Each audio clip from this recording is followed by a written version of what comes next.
আমার গোবিন্দ বলেছেন, ক্রোধ হলো অশান্তির মূল কারণ। মানুষের জীবন থেকে শান্তি কেড়ে নেয় এবং অনেক ক্ষেত্রে ভুল পাথরের দিকে ঠেলে দেয়। ক্রোধ নিয়ন্ত্রণ করলে জীবনে সফল সমস্যার সমাধান হয়। যদি ক্রোধটাকে নিয়ন্ত্রণ করা যায় তাহলে সকল সমস্যার সমাধান হয়। কিন্তু আমরা তো রাগের বশে কত কিছুই করে চলি। কি বলবো, আজকাল তো রাগের বশে দেখি ভাই ভাইকে বিশ্বাস করে না, ভাই ভাইকে দাপটে নিয়ে যায় কোবানোর জন্য ক্রোধের বশে।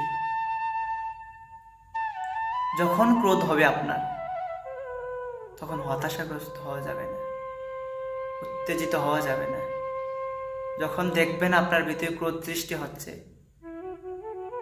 তখন চেষ্টা করবেন সেই স্থানটা পরিত্যাগ করার জন্য। সেই স্থানে যখন আপনি থাকবেন, এক কথায় আরেক কথা শুনবেন, তখন আপনার ক্রোধ আরো দ্বিগুণ বেড়ে যাবে।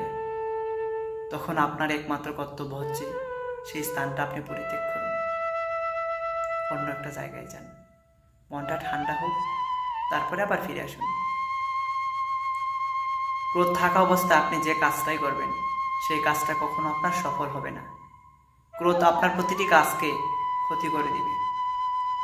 আপনি ক্রোধান্বিত অবস্থায় মনে করবেন আমি যেটা করছি সেটা ভালোই করতেছি, কিন্তু যখন আপনার ক্রোধটা কমে যাবে, আপনি ঠান্ডা হয়ে যাবেন, তখন আপনি নিজে নিজে অনুভব করবেন আসলে আমি রাগের মধ্যে কি কাজটাই না করেছিলাম। দেখবেন অনেক বাচ্চাদেরকে বলি, মানে তাদের উদাহরণটা দিচ্ছি, বাবা মারা অনেক সময় ক্রোধের বশে সন্তানের গায়ে দেখবেন হাত তুলে দু একটা চটর দেন, মারিটার দেন আর কি।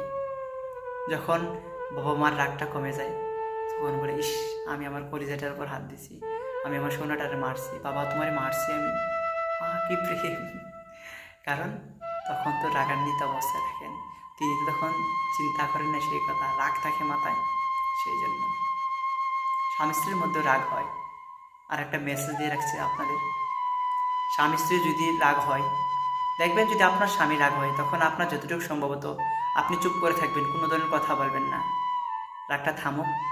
কারণ তখন রাগ থাকবে তার, আপনি আরেকটা কথা বলবেন, উল্টোতে বিপরীত হয়ে যাবে সেটা। স্ত্রীর যদি রাগ হয়, তখন স্বামীদেরও কর্তব্য থাকবে, আপনারা তখন কথা বলবেন না, চুপ করে থাকবেন, ঠান্ডা হোক। কথায় আছে যে মিষ্টি কথায় বড় বড় তীরের আঘাত